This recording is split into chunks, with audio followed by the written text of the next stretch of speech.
See, who do we have here?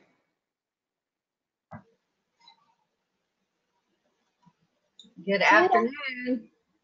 Hi, everybody. My name is Amy Siegel, and I am the Director of Programs here at ASAI.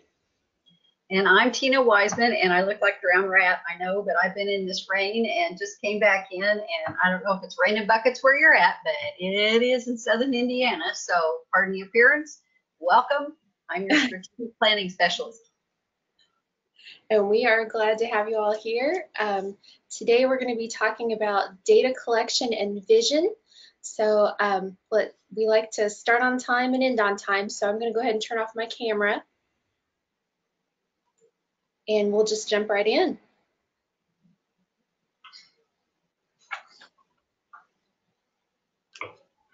All righty. First of all, we're going to talk about updating your data. And of course, this is what you're going to be doing during the month of November. 3 types of data. You have, of course, your achievement data, which is pretty broad grouping of data. You have your root cause self-studies, and then you have the root cause surveys. With the achievement data, you're going to have the 3 different kinds, and you remember that SI2 will auto-populate anything that we possibly can from the IDOE. Standards mastery of standards, I believe is how it's written, are those infamous charts that evidently come to you as files from Pearson. We don't know what it will be like when we get more of a localized state test. Hopefully, maybe it will be where we can auto-populate that. For right now, remember, that's up to you to get that. We have no access to those files with the Mastery of Standards. We have the required charts, of course, that are created for you. And then we have optional. And remember, you can always create your own charts. Some people have been getting very creative with those, and they look really good. And so, you know, I can, if you're interested in something, I can give you a name of a school if you'd like to look into that or whatever.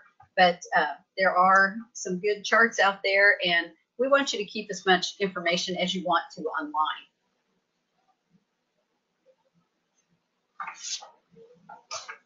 And I think I'm supposed to keep talking. Yes, I am. I'm sorry here. Okay. The auto-populated charts from the IDOE include the I-step and graduation rate, and the data is added to your achievement report by ASAI as DOE releases it. So just about as soon as they release it, we can get it on there. And here is the state testing for all students. I'm not going to read all those student groups. You know it well by now. We have the state testing grade level report, and then we have the graduation data for the state.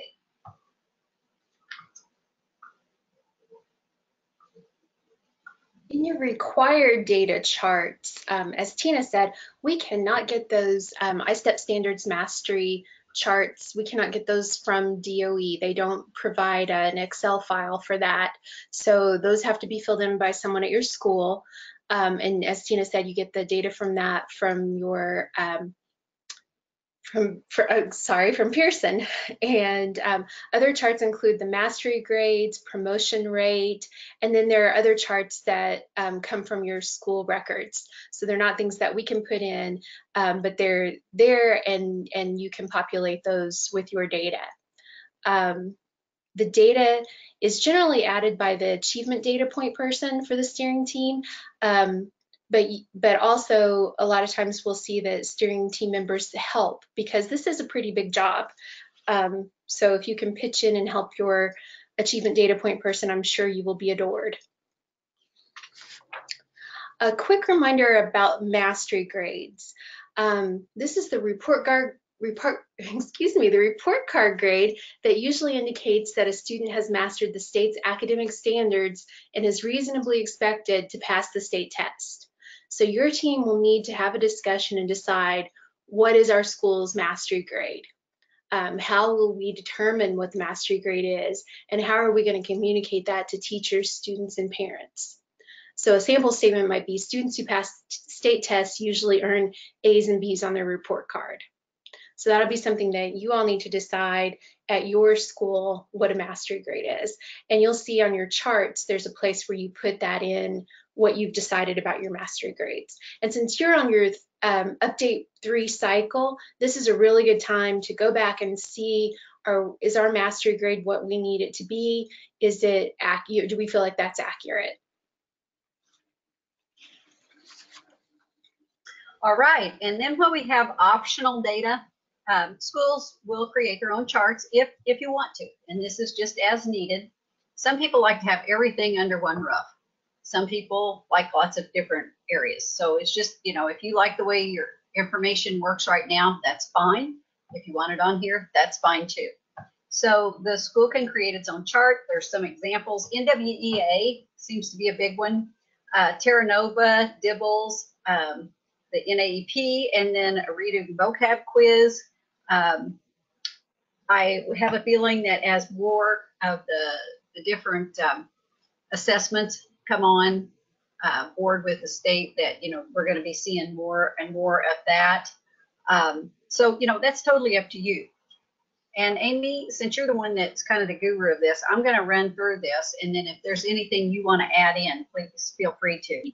Tina, how about, Tina, I'll just go ahead and do this on the I think that's good. demo. Yeah, that's great. We'll just demo that. Sure. Yeah. Okay. So let me, actually, we'll just switch right over. Oh, perfect. Perfect. Yeah, good timing.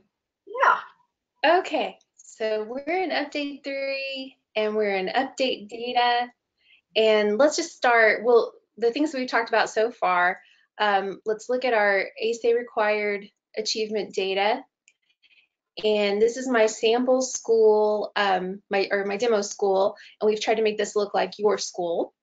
And so we look at charts like mastery grades. We were talking about that earlier. And this is our chart for 2017-18. So when I go to enter edit, there's my button. You can see that I can put in my criteria for my local mastery grade, and then fill in data in my chart as I have it. So for science, let's see, my student group was 72. Let's say for science, we had 58 students who earned mastery grade, and for social studies, we had 67. And so I haven't finished my chart, so I'm going to save changes and complete my chart later. And my data is saved. And I can go back to where I was, where my list is, by clicking on select a different chart. Okay, so now I have my list is here, and they're all my SI2 required charts. Okay, so the other kind of chart that we were talking about is the school created chart. And if I want to add a chart, I go to create a new chart. I give it a title. I'm just going to make some stuff up here.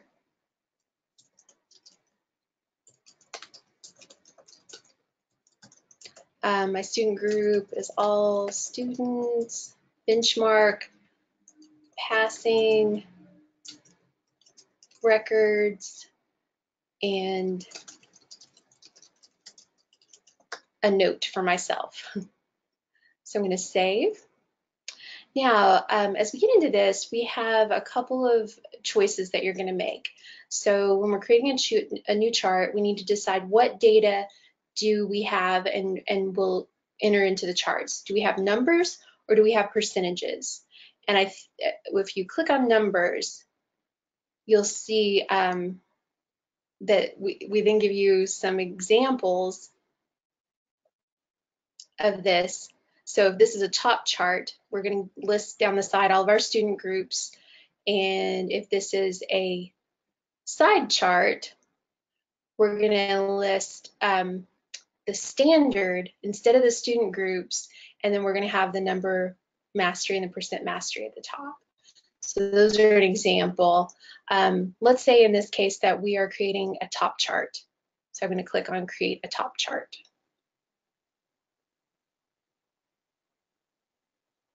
So then the next question, are we always going to have the same number of students, or will we have different numbers of students? So again, we can see an example of that. So this one would be, we have our total students and the total is always the same, and then the number meeting our criteria is different.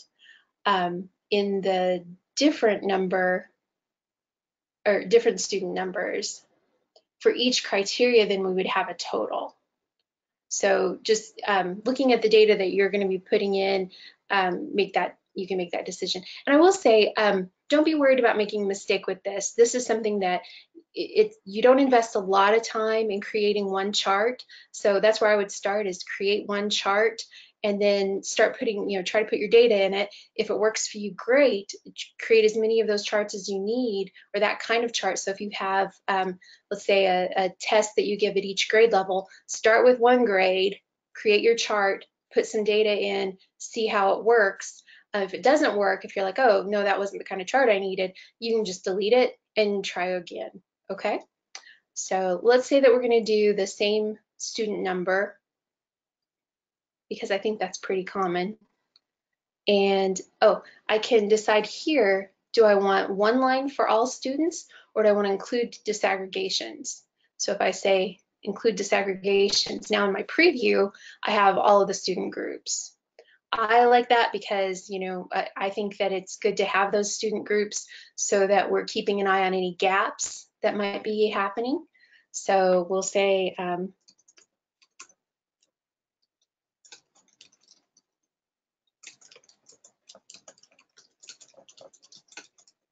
we put our criteria across the top, and we give you 8 of these. So hopefully that'll be enough. I don't think we've ever had a school tell us that it wasn't. So you'll put in as many of those as you need. So maybe, actually, let's say that this is fall and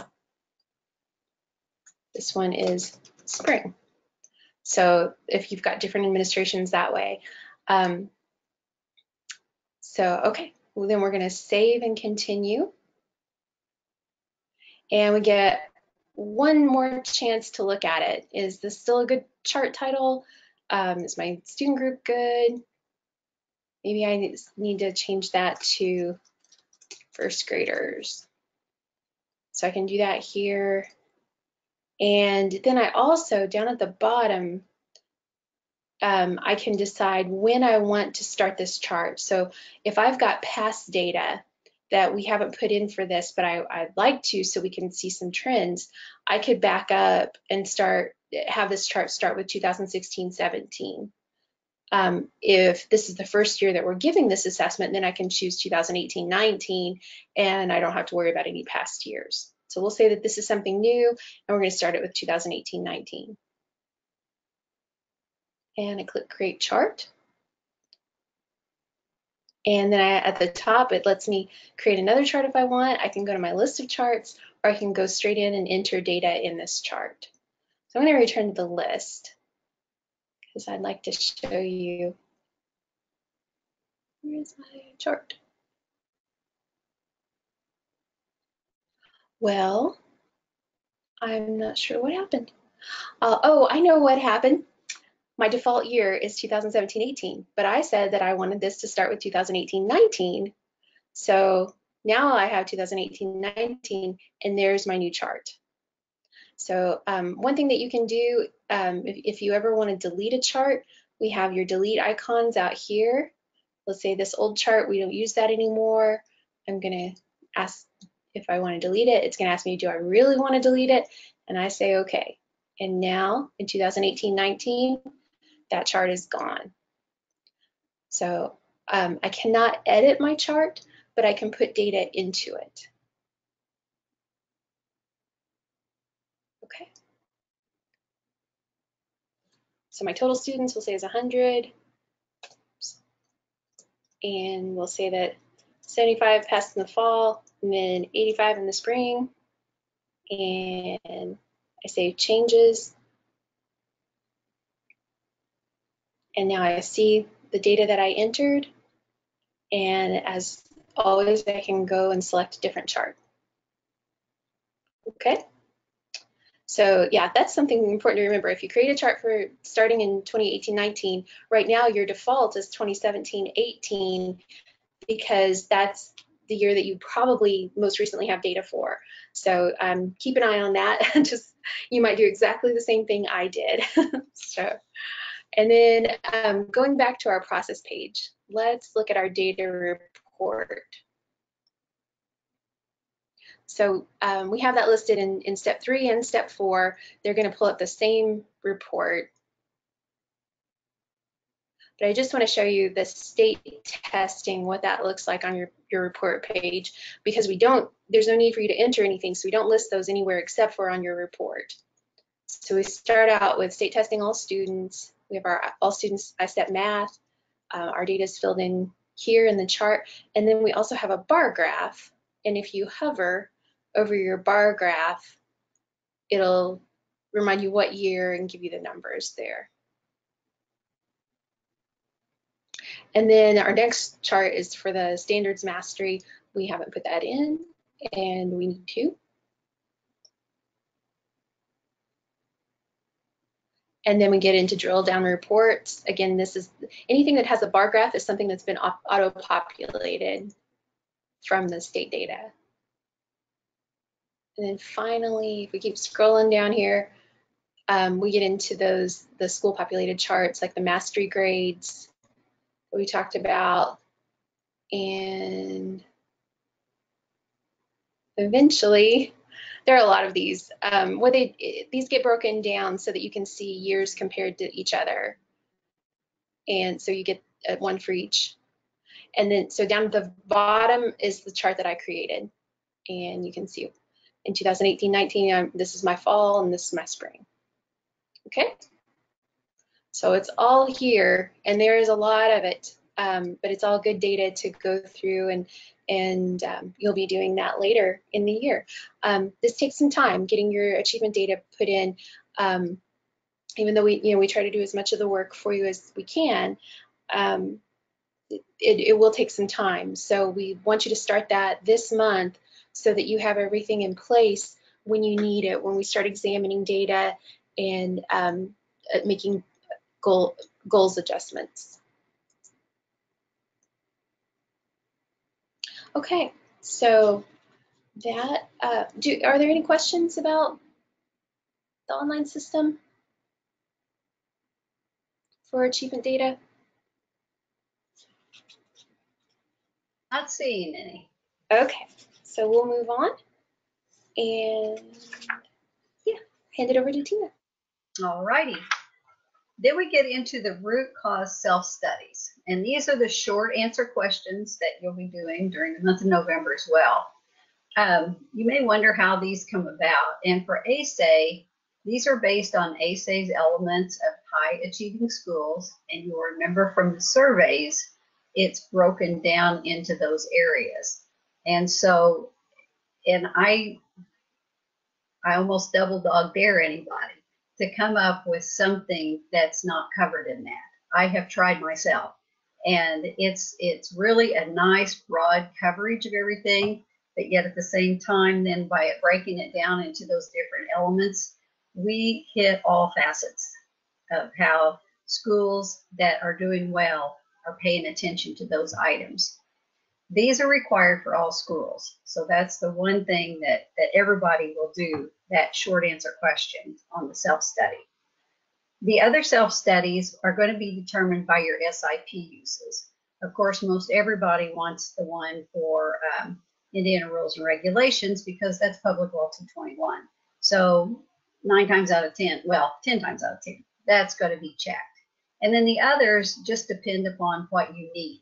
If you're a Title I school-wide, you can, of course, check that. If you're a TAS school, you check that. And then now, of course, we're getting into TSI and CSI. And so if that's needed, of course, if you have that status, you can check that as well. So all of these questions come together. And we come up with, as a result, or no, I have more to say about that. We do have the root cause surveys. But one thing I wanted to say really quickly about these questions, these short answer questions, really look at those. because I do. And I can read so much about your building and what's going on in it just in the way that those questions are answered, because you're really given a lot of good, solid information.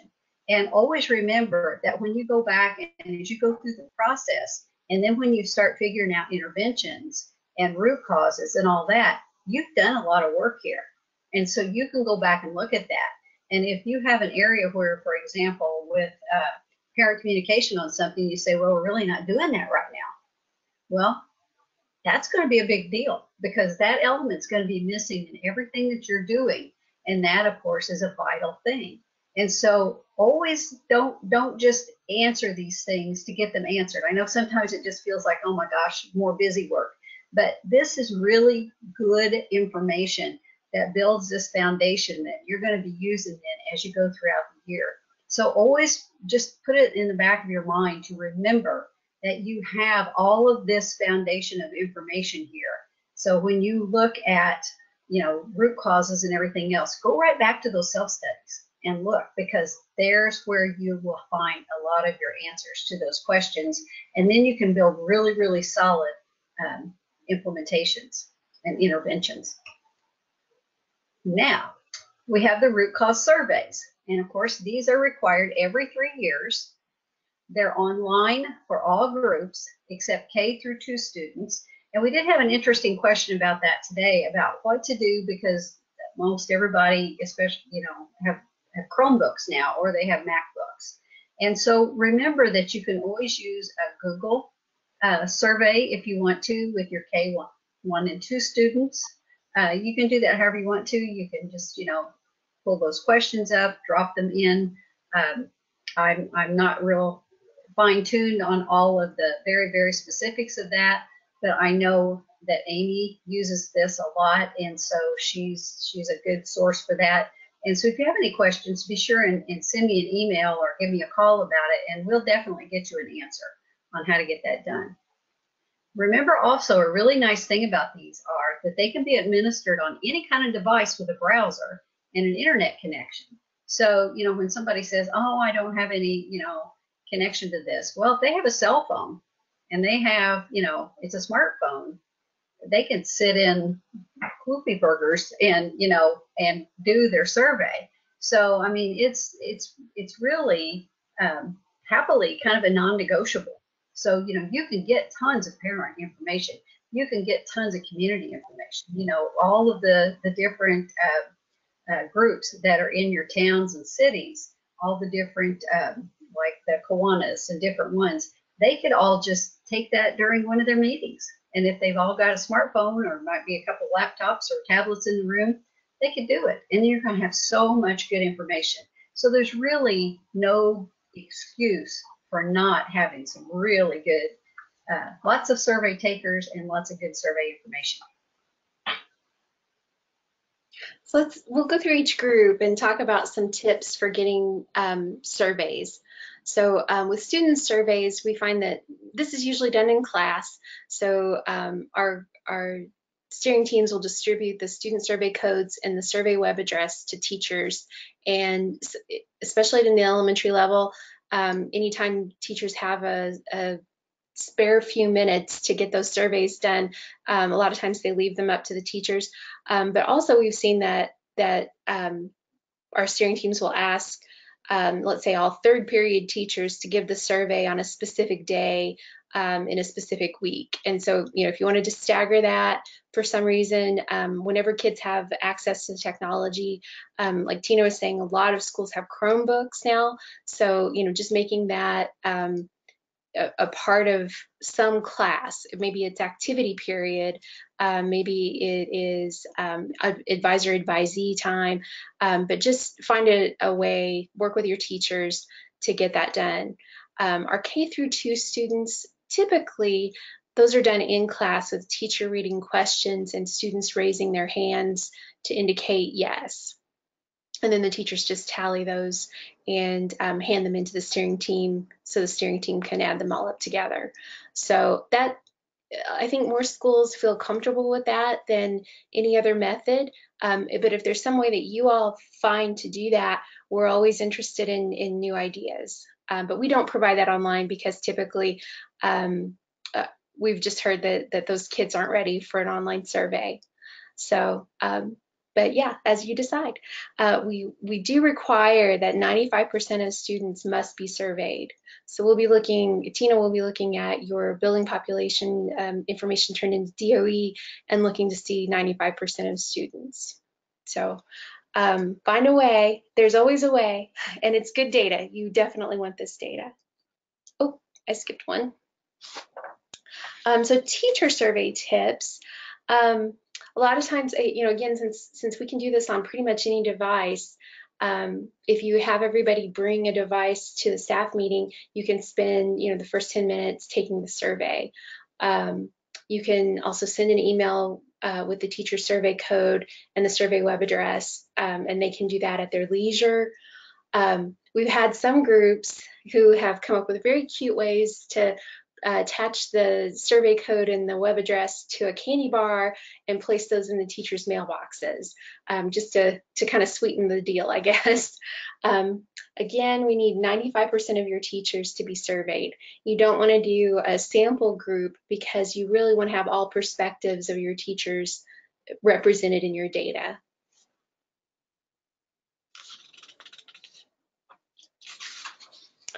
On the parent survey tips, I know a lot of schools have probably had their parent nights already or parent-teacher meetings, but any event that you're having at school is a good time to open up your computer lab or let everybody in on your Wi-Fi so that you can hand out those parent codes and the survey address. If you want to send those home, I know a lot of families do have internet at home.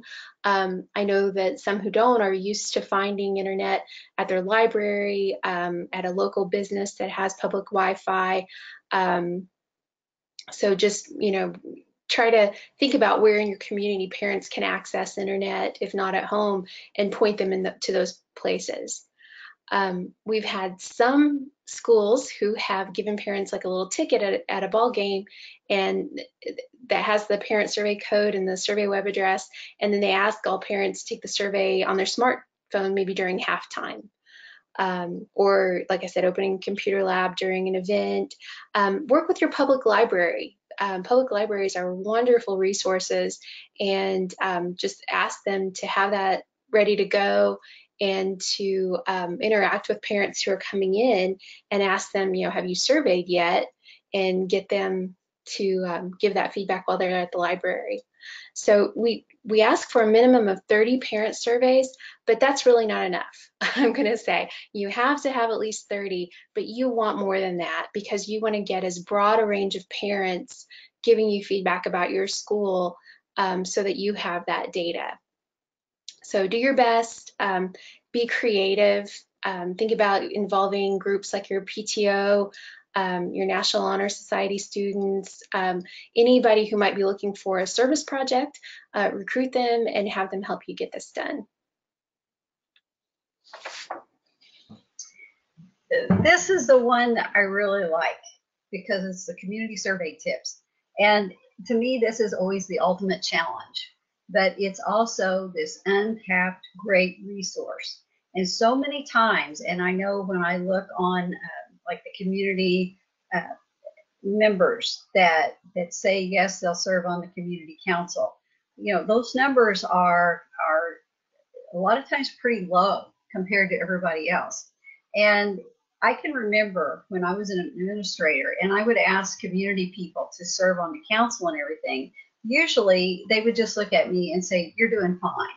And they didn't want to intrude. And I said, but I need you to intrude because I need input. And so I think sometimes we need to help them realize just how important their information is for us.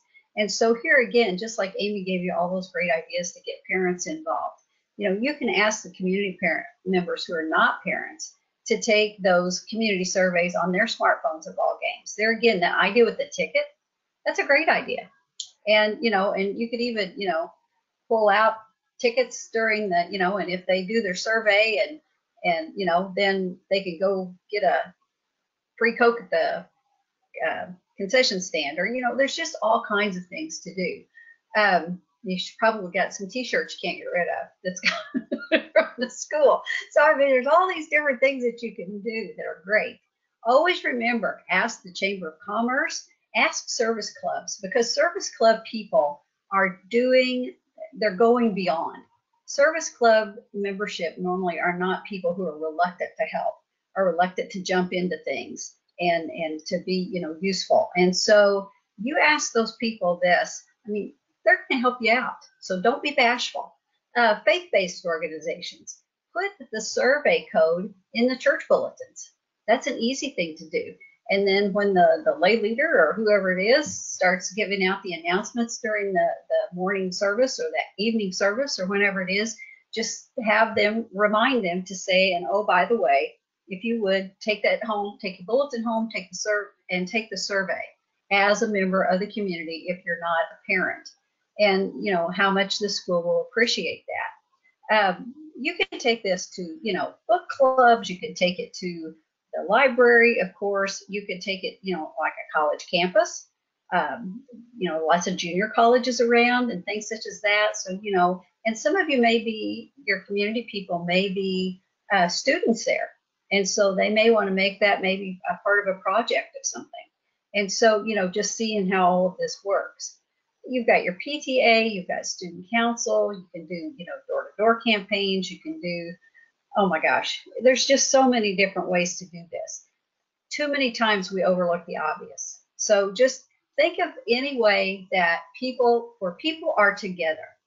And then when people are together, think of the key people who could get those people to do what you need to have done. And in this case, it's taking that survey. So just, it can be done. You can get, oh my gosh, fantastic information from doing that. So really, really work with that. That's a good idea. And I'm going to mention that while the root cause data point person is in charge of this is another good time where we want to come together as a steering team and support each other. So it's not just in that person's lap, though that person is your lead on it, but pitch in and be creative and help out.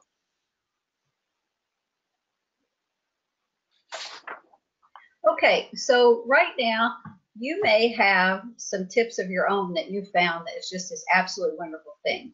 And so we're going to take about a really long 30 seconds and put you all on the spot for you to share with us. You can write it down if you want to. You can type it in and then I can read it off. Or if you're watching this at a later time, just kind of pause it right here and do just a little bit of brainstorming. And then that way you'll kind of have a plan in place of how you're going to get this done. So if anybody has one right now and you want to share that with me, you can type that in. Usually everybody's shy, which is okay. We kind of put you on the spot. I know I don't think on my feet all the time either like that. So.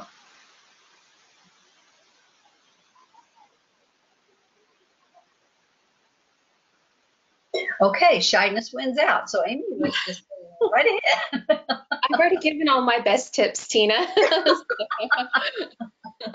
Well, me too. I've kind of drained it, and I know they're tired of hearing me brainstorm out loud here. So we figure we've shared some with you, and we know you have some good ones too. So we'll let Amy get down to the work at hand. Okay, let's take a look at the online system for surveys, well, for root cause data and surveys. So the school that we're in as, they need to do that ASAI root cause self-study, and that is here. Okay, and again, so these are the short answer questions for 2018-19, but you might notice that some of these have years that say, please use data from 2017-18. So just be aware as you're going through and filling these out. Sometimes the questions just don't make sense for the current year because you might not have something in place. So yeah, go ahead and answer those. Most of you, being alumni schools, are going to have information in here. So really, you're probably doing some updating read through what you have.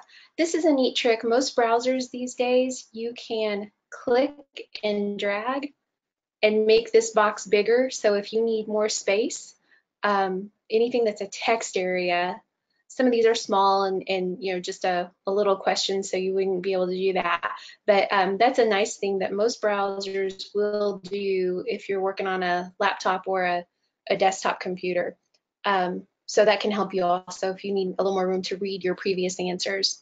Again, like Tina was saying, you want to be thorough here because this is what you're going to use when it comes time to analyze your goals and find those root causes. And we want you to have good information. So think hard and talk to each other, talk to whoever you need to get good information in there. So the root cause self-study for the Indiana rules and regulations, that one looks very, very similar. Again, you want to pay attention to the 2018-19 or possibly 2017-18 gets thrown in there. No, these are all 18-19. And these are all questions that are things that you need to have in your school improvement plan somewhere. And so we put them here so that you always have them. And they're just good things to think about as well. And okay, so that's it for the school.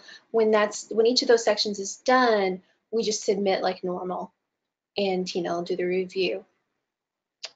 Looking at the tools we have for the surveys, we come down here to starting in step 12. We look at the info icon in the tools section. That gives us our kindergarten, first grade, and second grade tally sheets. So I can click on that and just print that out and make copies for my teachers. Or I can, I can also save it as a PDF and email it if I need to. Then I have for each grade, I have my survey code. So this is the place where you get those survey codes for each grade level. Oh, yeah, and this has a preview of the questions. So if you click on a grade level, if anybody's wondering what questions will be asked, you can see those right there. You can also, if you need to, you can highlight those and copy and paste those if needed.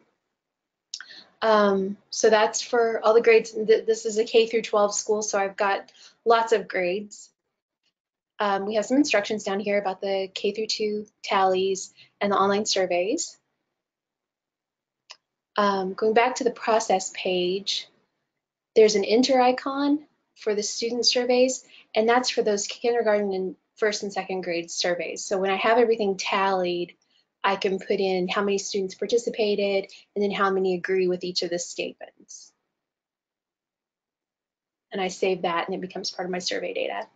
Now, something that I like and I think is very useful, especially for the people who are in charge of this, the point person particularly, this will give you for each of your groups the number of responses. So, you probably have a pretty good idea of how many third graders you have, and you can see have we been able to get all of our third graders surveyed. We do the same thing for each of the groups. So teachers, we can, because my building is a K through 12, I'm going to have 3 groups of teachers. Teachers are going to take an elementary, a middle school, or high school survey. So I should have a very good idea of how many teachers I have. And if I don't have everybody, I need to beat the bushes and make sure I get them.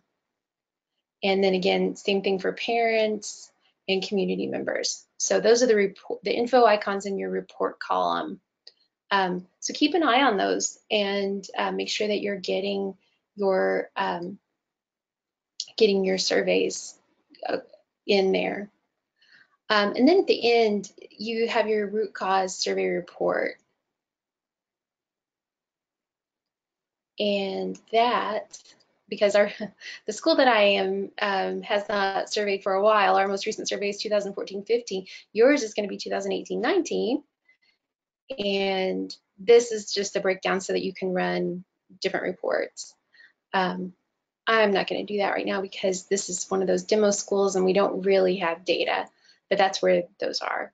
So Tina will be looking, when you have all your surveys and everything done, that's when you want to submit your root cause self-study completely, or I'm sorry, yeah, that's when you're going to be submitting your root cause self-study completely. And she'll be looking, because the report has your survey data on it, she'll be looking for your totals, making sure that you have enough people. Okay. Tina, did I miss anything online for this? I don't believe you did. Okay. I think that covers it. Yeah. So now you've got some decisions to make here. So you're just gonna kind of divide and conquer. So who on your steering team is going to collect the achievement data? Who's going to enter it? And some of it you may have already done last spring, which was really, really smart because you got that 17, 18 data in when the dust had settled in the school building and all of that good stuff. So if you didn't do that this year, kind of make yourself a note. You may want to do that next year. Who will answer each root cause self-study question set? Who will be responsible for surveying the students, for the teachers, for the parents, for the community? Get everybody all riled up, get them all excited, get some good cheerleaders in there that will get those surveys just going crazy. So just divvy up and decide who will do what. Which then leads us to the next section. So now we've done the surveys, we've seen the reality. We've seen the reality in the data. And so now, if you're kind of down, now you get to have a little fun because you get the vision. And so what we're going to talk about here briefly is the rationale, what exactly is a vision, the core convictions, discussions, and then the steps that you take after that in the vision section of the VTA process. The first thing that you're going to do is review rationale. So you're going to talk about, economic development. And I know that's something that just seems to kind of be a little bit awkward in the schools, but it certainly shouldn't be because schools are the springboard for all economic development. If we have an illiterate society, we have no economy to speak of. So we certainly are an important part of that. And so we need to be sure and do that.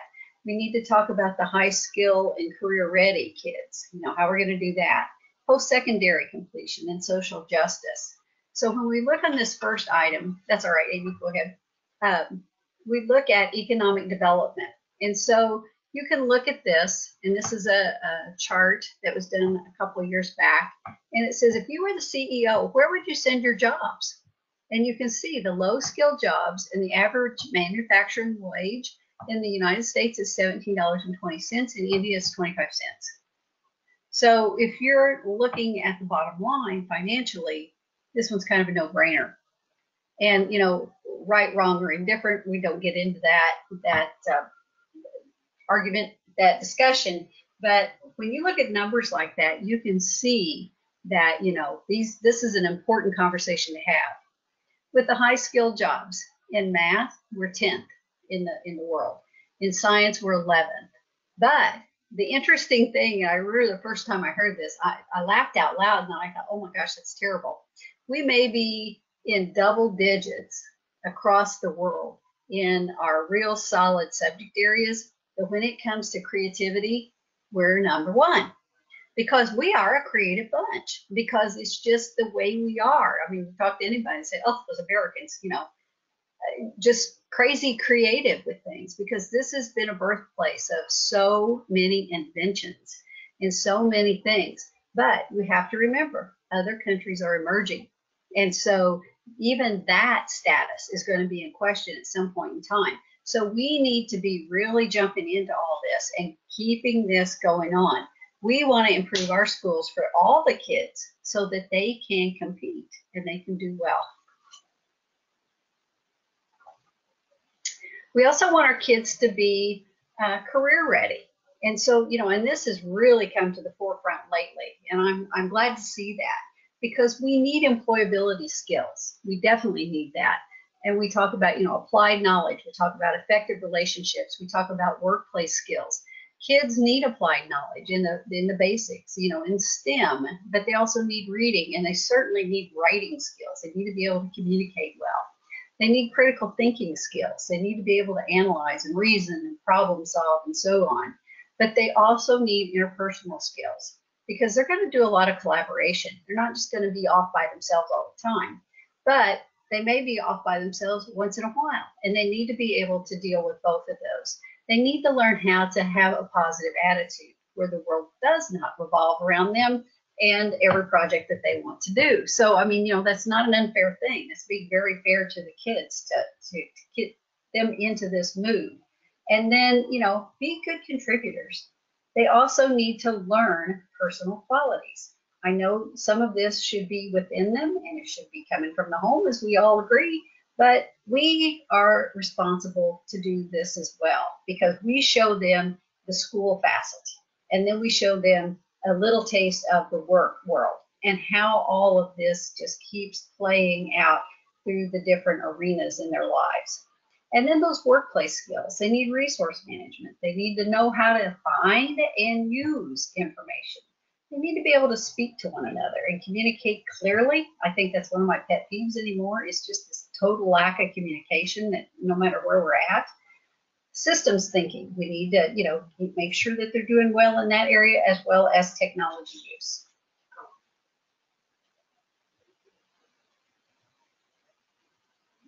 And more reasons that we do our school improvement, we want to decrease the achievement gaps, or I'm sorry, I skipped ahead of one. So we know that higher education leads to higher wages and lowers the chance of unemployment. So people who earn a doctoral degree are making more money than people who have less than high school diploma. So what do we want for our kids? Obviously we'd like them to be better educated so that they have a higher potential of earning. The same is true with unemployment. People who have more education are less likely to be unemployed. And that's only becoming more true as our economy develops. So those are the things that we want to make sure that our kids are ready to complete and those post-secondary degrees, at least looking at associate's degrees and higher so that they're able to earn a living and they're less likely to be unemployed. And then, as I started to say, we look at social justice. We know that our work in school improvement, we have a responsibility to look at gaps.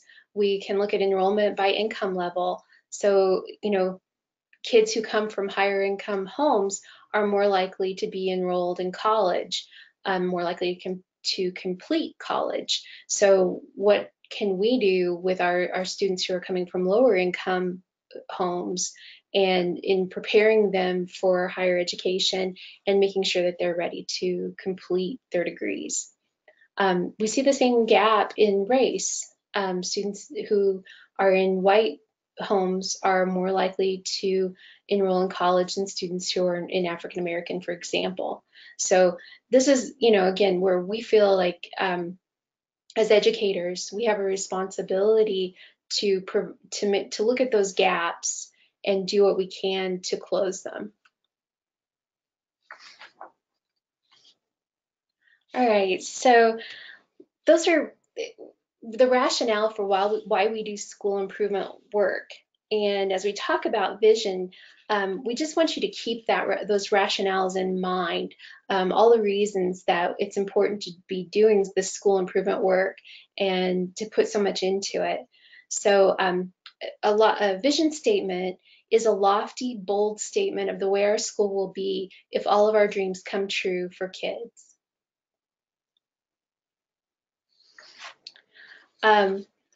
Visioning, which is dreaming, requires us to think outside of the box. And I think that's really energizing for educators because we are so immersed in the day-to-day of what's going on with our kids and the obstacles that they have that we are you know, a lot of times really the box can feel like a prison. So this is time to take and get outside of that box and remember a lot of times why we became educators in the first place, all the dreams that we had for kids. So get back to that, you know, idealist that you were when you enrolled in the School of Education, and think about what could be in our wildest dreams for kids. And the same thing is true for parents. You know, think about all the hopes and dreams that you have for kids, for your kids, but then extend that to all the kids in your school. Our communities are the same way. Look at your young people and dream for them.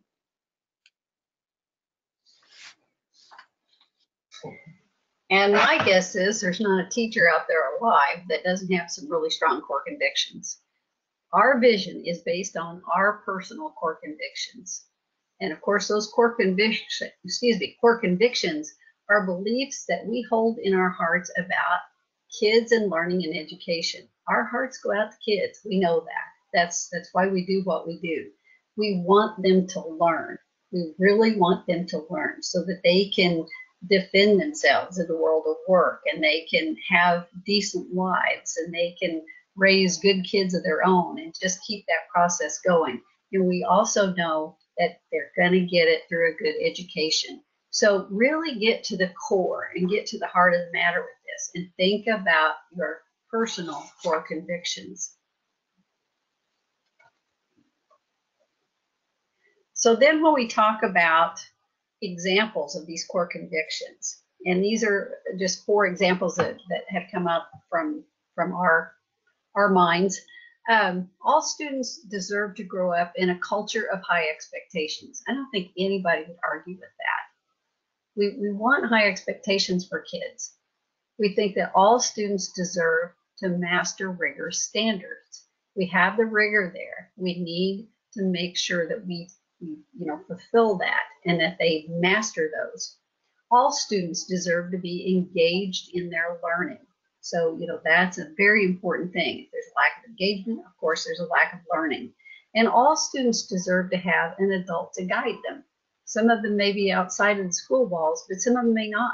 And so if that's our task at hand, that is our core conviction. So we want them to have someone that they feel comfortable with that is guiding them. So at this point, once again, we'll put you on I just lost the word, what it was, put you on the spot. If you have a core conviction you'd like to shout out right now, that's fine. Otherwise, this might be a good place to pause if you're looking at this as a recording, and then just kind of brainstorm some core convictions on this. And since we're running kind of low on time, Amy, I think in real time, we'll just move ahead. Okay. And then vision discussions. The steering team will then facilitate the council and the student body discussions. So everybody gets in on the visioning. So when we have the council discussion, what you will do is ask the council, in your heart, what do all students in your schools deserve? Here again, the core convictions.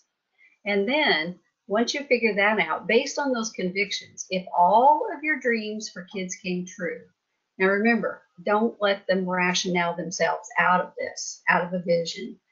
This is if everything was working perfectly. And we know that that's not going to be exactly right.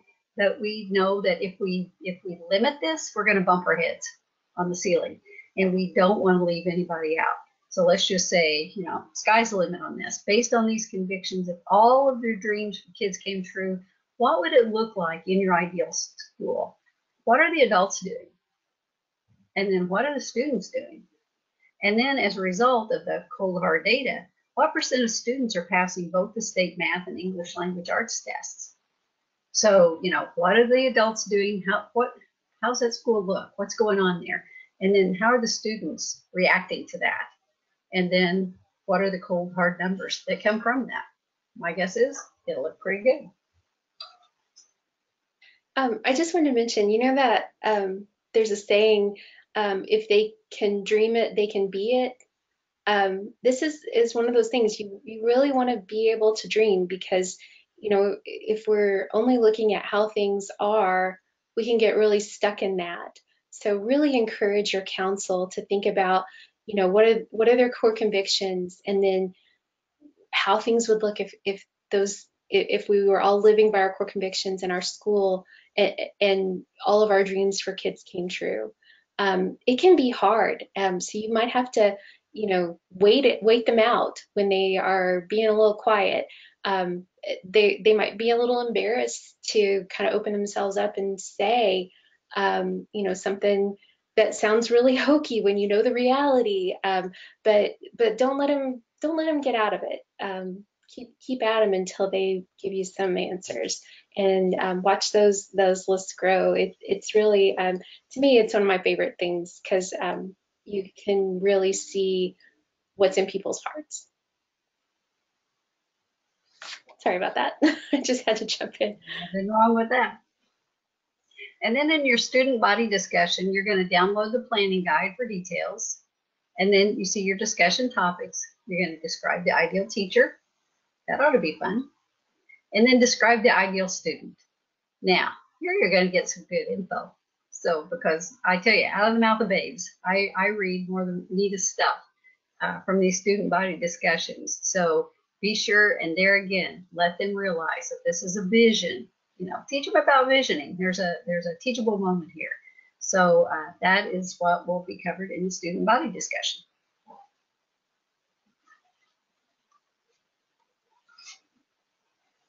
So in our next steps for the steering team, you've got some decisions, and your council consensus point person has some work. Tina, do you want to lead that? No, that's fine. I can, or you just take off. Okay. So we're looking at who's going to draft the vision statement based on the council and student body discussions. So once those discussions happen and you've got minutes, somebody or some bodies will need to sit down and create a draft. And once that draft is completed, then the council consensus point person is going to get that draft out to all the council members. We usually don't do this consensus exercise with students, because that would be really, really big. We usually keep it to the council, but if you wanted to have a representative group of students at that point to maybe read over your draft and see if they could support that, that's a good thing too. So consensus questions are: can you live with it? Can you support it publicly? And if the answer to either of those is no, what would have to change in order for you to do so? So get that feedback. We find that most of the time, because people have been in those meetings and those discussions, they're on board completely, and they can support it. Once in a while, you'll have somebody say, oh, this one thing is just a sticking point for me. And so you go back and edit. So then you decide who will finalize the vision statement based on the consensus feedback, and who's going to enter it online. So those are your tasks. And we're going to look real quick at the online system and see the tools for that. So we are in section 4, this is our vision, and we're going to have the steering team video here. We do have the ASAI elements of high achieving schools that you can review. We have the student body discussion. That whole template is here in your tools download, and then you're going to enter the minutes just like always. And we are, Tina's mentioned that we have seen some really creative ways for holding those student body discussions. Some of you are using Google Docs, some are breaking into small groups, some are training students to be facilitators, which is phenomenal. Letting students talk to students about these important things. Whatever works for your school, the important thing is to get as many students as possible involved in this discussion. Make them part of your solution, and involve them. And another thing Tina always says is, out of the mouths of babes. Especially in this, there are times when your kids are really going to tell you exactly what it is that they need. So this is really an important discussion to have student input. Because sometimes we don't always see it from their perspective. So in step 4, we're opening the council discussion, and you always have to open the council discussion online. If you're having an in-person meeting, you can put that in here, and this is going to email an invitation out to your entire council. And so let's say that we're having our council meeting a week from today, and our time is 4 p.m. and our location is the library. We can also say that we're not having an online discussion, or I'm sorry, we're not having an in-person discussion. We're only doing online input. That's fine too. Either way, there will be online input as an option. If anybody can't come to the meeting, they'll be able to use the online input. So that way you can get feedback from everybody. And then we choose a date to close our online input. And since our minutes and everything are due at the end of the month, let's just say that, well, and since we have this whole cycle for writing the draft and everything, let's say that we're going to have the 25th be our last day for input. And then we send the invitation.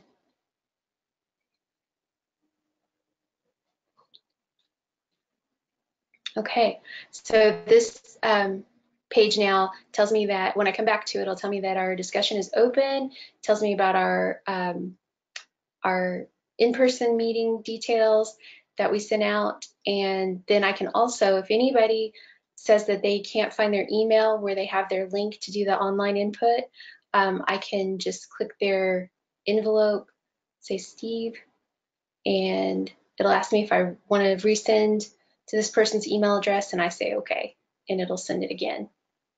Okay, so then going back to the process,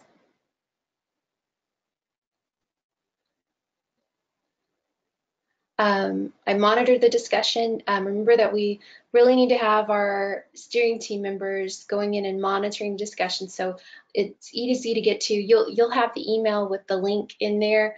If for any reason you misplace that, you can always, or if you happen to be online and think, oh, I should check in on the vision discussion, you can always get in here too.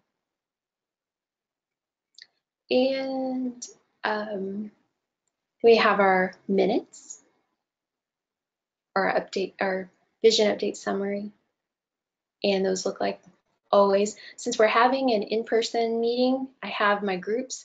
You want to be sure that you take some kind of role or have everybody sign in so that you can count up how many school people, how many parents, how many community members, how many other, so those will be part of your minutes.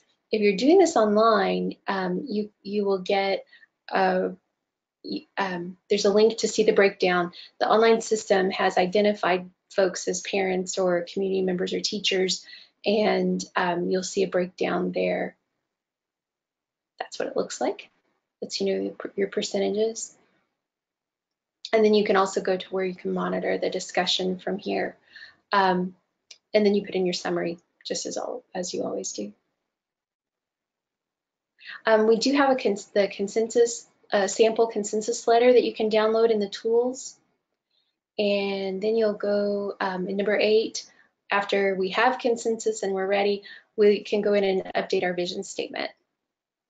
So because we're an alumni school, we have a vision statement in here. If we want to start from scratch, we can absolutely do that. If we just need to make adjustments to our vision, we can do that. Since you guys are in year 3, though, this is a time you've had, I'm sure, a lot of turnover in your staff and in your council. You've got a lot of different kids in the building, so this is a great time to really come through and redo that vision statement.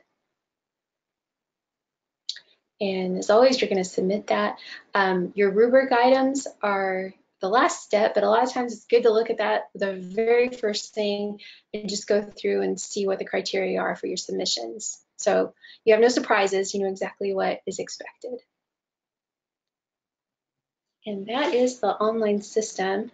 And we are a little short on time, so we'll go back. Okay. And yeah, use your secret weapon. Don't forget Tina. Don't forget the 5-minute or the 5-second rule. If you need help, if we didn't get something explained thoroughly enough, or you've got circumstances that you want to talk about with Tina, please don't ever hesitate to give her a call or send her an email. I'll be here. All right. Thank you all so much for being here, and we really enjoy working with you, and we hope you have a great November. Thank you.